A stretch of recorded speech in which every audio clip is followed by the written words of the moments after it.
ako ang dapat hindi double standard. Kung titingnan at uusisain yung confidential fund ng Office of the Vice President, marahil tingin ko na dapat usisain din yung ibang ahensya, maaaring sa ehekutibo man, lalo na yung ibang mga ahensya din na mayroong confidential fund, na kung paano rin din ito ginagastos. Nabanggit mo yung impartiality, pero doon sa press conference sa kanya, nasi-single out na naman itong si Vice President Sara Duterte yun dun sa usapin ng confidential fund. At syempre yung mga Duterte supporters sasabihin, bakit sinisingle out na naman? Hindi lang naman siya yung may mga confidential fund. Meron pang mas malaki opisina na mas malaki pa yung confidential fund, hindi na naimbestigahan. Tanging siya lang ba ang may problema or nakikitang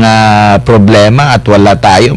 We're talking about sa Office of the President na bilyong-bilyong piso yung good practices ba ang ginagawa doon, or baka same lang din?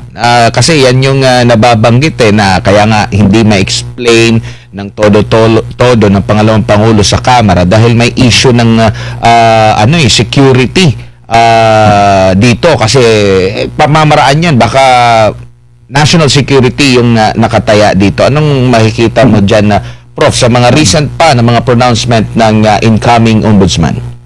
So, yan yung medyo, again, nag-isip na naman yung taong bayan in terms of impartiality sa kadahilanan na sa dami at sa lalim ng trabaho na dapat gawin, biglang kasama na naman ang ating Vice Presidente. Ako tingin ko hindi na yung katanungan kung ano yung mas malaki, ano yung mas maliit na dapat tignan.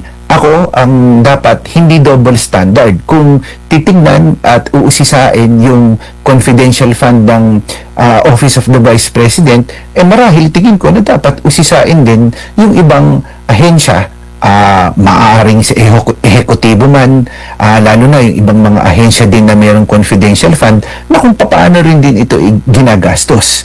Maaari kasing ito, yun nga yung tinatawag na unfinished business dahil hindi nagtuloy sa Kongreso yung impeachment proceeding ni Vice President Sara Duterte. Pero ang mahalaga dito, kung talagang walang itinatago ang ikalawang Pangulo at meron talagang avenue na sinasabi natin at ang argumento ng ating ikalawang Pangulo na may kinalaman ito sa national security, ay madali ang mapatunayan at the more na mas madaling makita at imbestigahan ng ating ombudsman na ito ay walang tinatago talagang ikalawang Pangulo.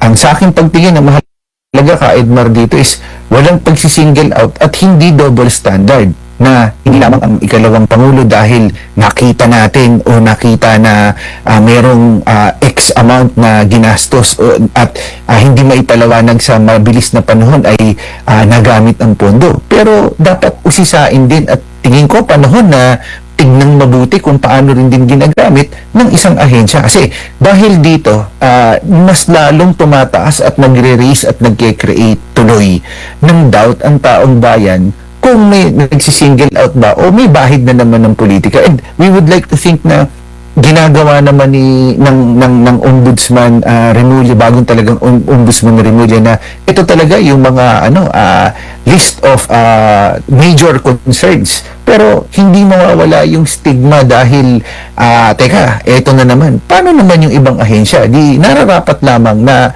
di ba, tignan din yung ibang ahensya, ka Edmar.